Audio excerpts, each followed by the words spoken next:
Assalamualaikum learners. In this video I am going to describe scientific notation and prefixes. आपको इन दो concepts की ज़रूरत पड़ेगी जब भी आप फिज़िक्स के न्यूमेरिकल सॉल्व करेंगे, तो इसको आपने ठीक तरह समझते हैं. So let's start. सबसे पहले तो आपको ये पता होना चाहिए कि प्रीफिक्सेस होते क्या हैं और उनको हम यूज़ क्यों करते हैं.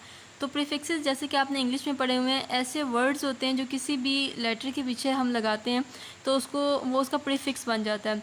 जैसे आप इसको उर्दू में सब का कहते हैं, तो प्रीफिक्स यहाँ भी ऐसे यूज़ होंगे. जैसे फॉर एग्जांपल इंग्लिश में मैं आपको एग्जांपल देती हूँ. जैसे सब ग्रुप होता है, सब टोटल होता है, तो इसमें जो सब है वो प्रीफिक्स है. तो फिज़िक्स में हम इसको प्रीफिक्स को क्यों यूज़ करते हैं कि जब भी कोई बहुत बड़ी क्वांटिटी आ जाती है, बहुत छोटी क्वांटिटी आ जाती है जिसको हम बार बार नहीं लिख सकते. फॉर एग्ज़ाम्पल आपके पास यहाँ पर अगर मैं कोई नंबर लिखती हूँ, बहुत बड़ा नंबर 25, और इसके आगे इतने ज़्यादा ज़ीरोज़ डाल जाते हैं. अब ये वाला जो नंबर है, इसको जो आपने लिखना है, कंप्यूटर की मेमोरी भी ज़्यादा लेगा ये, और इसके अलावा ये होगा कि आप बार बार इस नंबर को कम्प्लीटली नहीं लिख सकते. तो इस नंबर को शॉर्ट फॉर्म में लिखते हैं हम, तो प्रीफिक्स यूज़ करते हैं. अब प्रीफिक्सेस क्या होते हैं? ये एक जो है नंबर्स होते हैं या फिर ये वर्ड्स होते हैं जो किसी भी एक बड़ी सी क्वान्टिटी को स्मॉल क्वान्टिटी में लिखने के लिए यूज़ होते हैं. तो जो मेन प्रीफिक्सेस जो कि यूज़ होते हैं आपके न्यूमेरिकल्स में, वो होते हैं जी माइक्रो, मेगा. अब आपने ये इन्वर्सली याद रखने हैं, क्योंकि अगर आप ये जो है भूल जाते हैं, अब आप इनको अगर इस तरह से याद रखेंगे कि ये दोनों के इन्वर्सेस हैं, तो इस तरह जल्दी याद होता है. किलो, पहले मिली लिख लेते हैं, मिली एंड किलो. इसके अलावा पीको,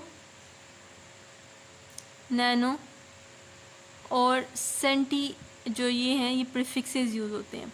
मतलब कि आगे इसके आप ये प्रीफिक्सेस हैं, इसके आगे आप कोई भी यूनिट लगा सकते हैं. जैसे माइक्रोमीटर, अब मीटर आपका यूनिट है और इसके साथ पीछे आप माइक्रो लगा देंगे तो उसका प्रीफिक्स बन जाएगा. जैसे अब सेकंड है तो माइक्रो सेकंड, इसी तरह मेगा सेकंड, मिली सेकंड, पीको सेकंड. इस तरह से जो है वो सेकंड एक खुद एक यूनिट है और उसके पीछे एक प्रीफिक्स आ जाता है, तो वो उस किसी भी बड़ी क्वांटिटी को या छोटी क्वांटिटी को लिखने में यूज़ होता है. अब माइक्रो की वैल्यू क्या होती है? 10⁻⁻⁶.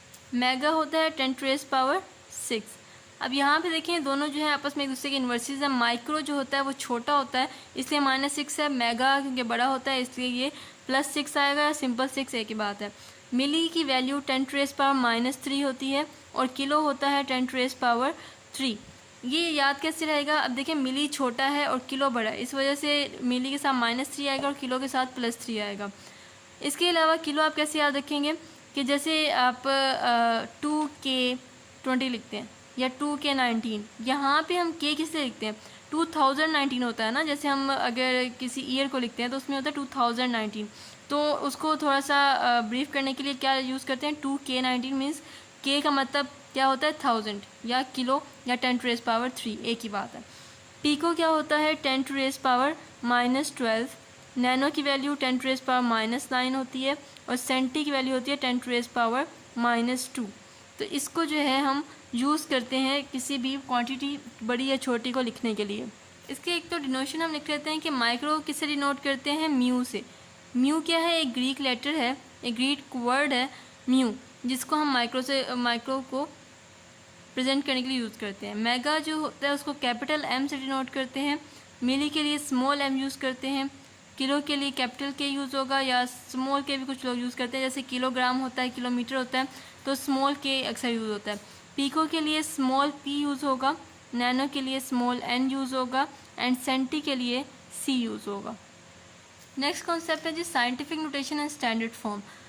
ये जो है साइंटिफिक नोटेशन और स्टैंडर्ड फॉर्म का जो कॉन्सेप्ट है, ये तो कुछ जो ऑथर्स हैं या कुछ साइंटिस्ट हैं वो साइंटिफिक नोटेशन और स्टैंडर्ड फॉर्म को सेम समझते हैं, लेकिन कुछ जो है इनके डिफरेंस समझते हैं कि स्टैंडर्ड फॉर्म एक डिफरेंट चीज़ है, साइंटिफिक नोटेशन डिफरेंट है.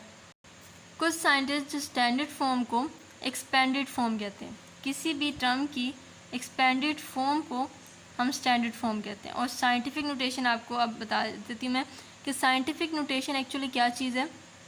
साइंटिफिक नोटेशन में आपने वही करना होता है कि आप एक बड़े से नंबर को या बहुत छोटे नंबर को उसको आप 10 की पावर में लिखते हैं.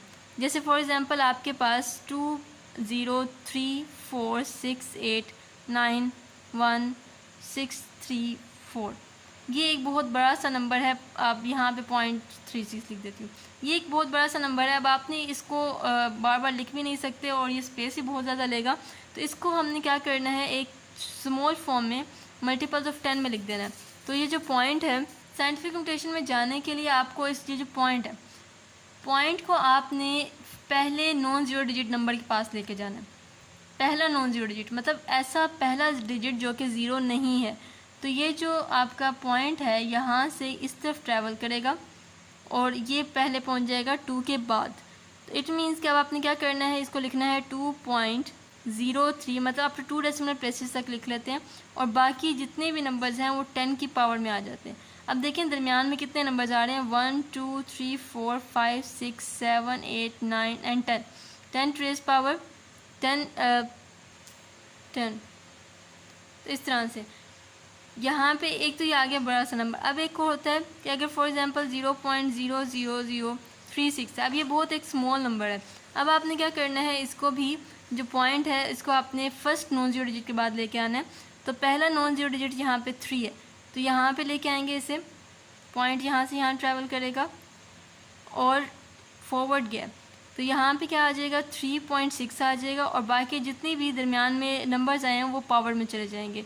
10 टू रेज़ पावर 1 2 3 एंड 4 आ जाएगा। अब एक और चीज़ रह जाती है यहाँ पे नेगेटिव और पॉजिटिव साइन की, कि नेगेटिव साइन कब आएगा और पॉजिटिव साइन कब आएगा। अगर तो पॉइंट आपका पीछे की तरफ ट्रैवल करता है, मतलब आगे से पीछे की तरफ जाता है, तो पॉइंट प्लस में आएगा, जो पावर है वो प्लस आएगी। लेकिन अगर पॉइंट आपका पीछे से आगे की तरफ जाता है तो पावर नेगेटिव में आएगी, माइनस में आएगी। ये आप वैसे भी देख सकते हैं कि अगर कोई छोटा नंबर है तो वो जो है नेगेटिव में आएगा, बड़ा नंबर जो है वो पॉजिटिव में आएगा, अगर आपको लेफ़्ट या राइट याद नहीं रहता तो। ओके, जब स्टैंडर्ड फॉर्म क्या होती है, स्टैंडर्ड फॉर्म एक्सपेंडेड फॉर्म कहते हैं। एक्सपेंडेड फॉर्म मतलब कि साइंटिफिक नोटेशन को अगर हम उल्टा कर दें तो वो एक्सपेंडेड फॉर्म बन जाएगी। जैसे आपने यहाँ से एक्सपेंडेड से इसमें गए हैं साइंटिफिक नोटेशन में, तो अब यहाँ से आपने साइंटिफिक से एक्सपेंडेड फॉर्म में मतलब जाना होता है।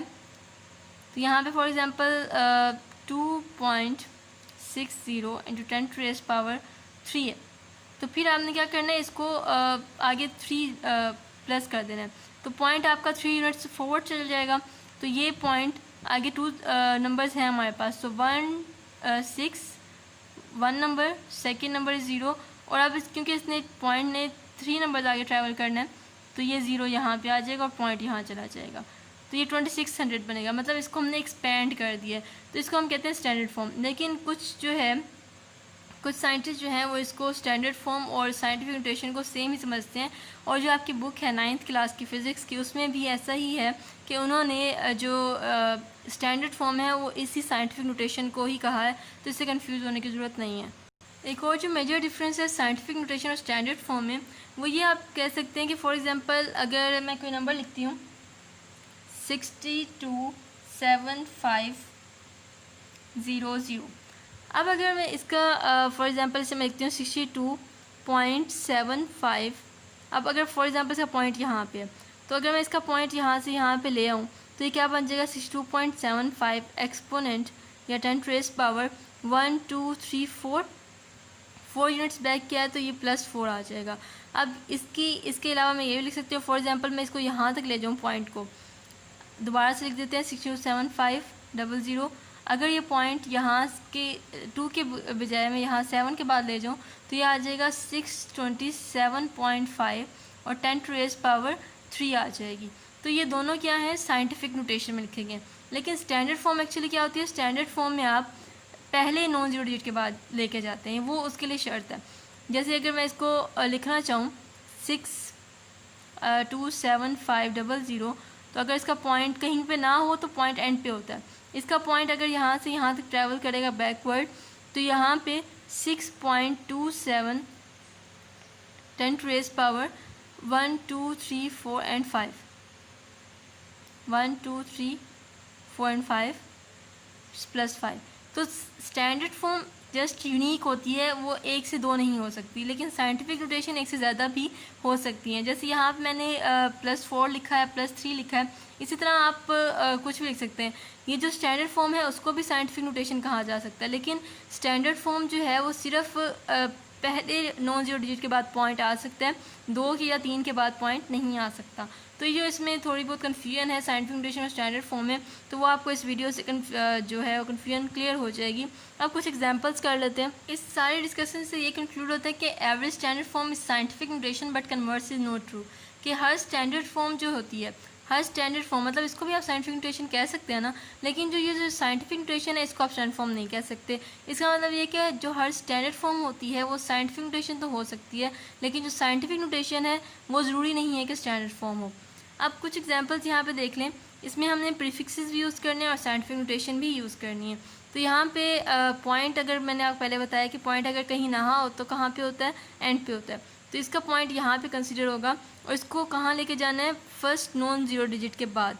तो इसको यहाँ पे लेके जाएंगे तो यहाँ पे आ जाएगा, ये आ जाएगा 6.40 एक्सपोनेंट 1 2 3 4 5 एंड 6, ये 6 आ जाएगा और पॉइंट क्योंकि पीछे की तरफ गया तो ये +6 आ जाएगा मीटर। अब यहाँ पे देखें, अब इसका पॉइंट यहाँ पे और इसको आपने कहाँ लेके जाना है, फर्स्ट नॉन जीरो डिजिट के बाद। तो पहला ऐसा डिजिट जो कि ज़ीरो नहीं है वो है 1, उसके बाद लेके जाना है, तो यहाँ पे आ जाएगा। इसको लिखेंगे 1.6 एक्सपोनेंट, 10⁻⁴ नहीं बोलते, इसे एक्सपोनेंट बोलते हैं क्योंकि इसका कैलकुलेटर पे बटन भी एक्सपोनेंट का ही यूज़ करते हैं। 10⁻⁴ वाला बटन अगर हम यूज़ करें तो वो आपकी कैलकुलेशन गलत कर देता है। तो यहाँ पे आएगा 1 2 3 4 5 6 7 8 एंड 9, तो ये यहाँ पे 9 आएगा माइनस के साथ, क्योंकि पॉइंट आगे की तरफ गया इसलिए माइनस आएगा। और अगर आपको याद नहीं रहता कि माइनस आगे जाएगा या पीछे जाएगा, तो आप ये कह सकते हैं कि अगर छोटा नंबर है, मतलब छोटा नंबर है तो उसकी पावर माइनस में आएगी, और अगर बड़ा नंबर है तो पावर प्लस में आएगी। इस एग्जांपल में आपने प्रीफिक्सेस यूज़ करने हैं। आपको जैसे कि पता है कि मैंने आपको वीडियो के स्टार्ट में बताया कि किलो आप यूज़ कर सकते हैं, किलो है, मेगा है, मिली, माइक्रो, पिको, नैनो, ये सारे जो हैं हम ज़्यादातर यूज़ करते हैं, और सेंटी भी है एक। तो यहाँ पे आप मतलब कि आपके पास 5 ज़ीरोज़ हैं, तो आप इन ज़ीरोज़ को कंसिडर करते हुए कौन सा प्रीफिक्स यूज़ करेंगे, क्योंकि आपके पास एक प्रीफिक्स 3 ज़ीरोज़ वाला है जिसमें 10⁻³ होती है, वो 3 ज़ीरोज़ वाला होगा। अब 5 ज़ीरोज़ वाला प्रीफिक्स आपने कोई भी याद नहीं किया हुआ तो फिर उसको आप यूज़ नहीं कर सकते। अब यहाँ पे क्या होगा, 200, और इसको लिख लेंगे 10⁻3, मतलब कि 3 ज़ीरोज़ क्या होंगे, 10⁻3 हो जाएगा मीटर पर सेकेंड। और इसको 10⁻3 किसे कहते हैं, किलो को, तो ये आएगा किलो मीटर पर सेकेंड, और किलो का हमने यहाँ पे के डाल दिया, तो यहाँ पे प्रीफिक्स जो है वो किलो यूज़ हो गया। अब यहाँ पे 1 2 3 4 5 एंड 6 ज़ीरोज़ हैं, तो 6 ज़ीरोज़ को हम यूज़ करने के लिए, उसको अलग करने के लिए 48 10⁻6 डाल देते हैं, तो ये आ जाएगा। और 10⁻6 वाला जो आपके पास प्रीफिक्स है वो है मेगा, 48, ये फिर मल्टीप्लाई ख़त्म हो जाएगा और ये आ जाएगा मेगा वॉट। अब इसमें आप क्यों यूज़ करें, क्योंकि आपके कुछ ऐसे यूनिट्स होते हैं जो कि स्मॉल क्वांटिटी से मेजर नहीं हो सकते। जैसे आपका बिजली का बिल आता है वो वॉट्स में, मेगा वॉट्स में आता है, और इसके अलावा इससे बड़ा यूनिट होता है किलो वॉट, और उसमें आता है। तो कुछ ऐसी क्वांटिटीज़ होती हैं जो कि बहुत बड़ी होती हैं और उनको आप स्मॉल क्वांटिटी से एक्सप्रेस नहीं कर सकते, इस वजह से आप प्रीफिक्स यूज़ करते हुए उसे बड़ी क्वांटिटी में यूज़ करते हैं। तो आई होप कि ये वीडियो आपको पसंद आई होगी और कुछ समझ आ गया होगा। तो थैंक यू सो मच।